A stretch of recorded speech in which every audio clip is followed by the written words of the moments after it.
৪২ দিনের জিম্মি দশা থেকে উদ্ধার হওয়া লিবিয়া প্রবাসী দুই বাংলাদেশিকে দেশে ফিরিয়ে এনেছে police bureau of investigation PBI.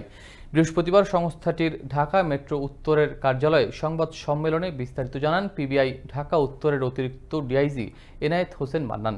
তিনি জানান, আলমগীর ও সিরাজ লিবিয়ার ত্রিপোলির জমা জৈতনে একটি ওয়ার্কশপে কাজ করতেন। এ অবস্থায় তাদের অপহরণ করে অজ্ঞাতনামা অপহরণকারীরা। এরপর ইমো অ্যাপের মাধ্যমে দুজনকে নির্যাতনের ভিডিও পাঠিয়ে তাদের পরিবারের কাছে 22 লাখ টাকা মুক্তিপণ দাবি করে অপহরণকারীরা। পরে অপহরণকারীদের কাছে 1.5 লাখ টাকা পাঠায় ভিকটিমের পরিবার। এই সিরাজ উদ্দিন এবং আলমগীর হোসেনদের এই দুইজন ভিকটিমের লিবিয়াতে তাদের যে করুণ টর্চার হয়েছে এবং তাদেরকে আমরা যেভাবে বিভিন্ন পন্থা অবলম্বন করে আমরা যেভাবে তাদেরকে উদ্ধার করে নিয়ে এসেছি বাংলাদেশে, আমাদের কাছে আলমগীর হোসেনকে আমরা ইতিমধ্যে বাংলাদেশে গতকালকে আমরা রিসিভ করেছি।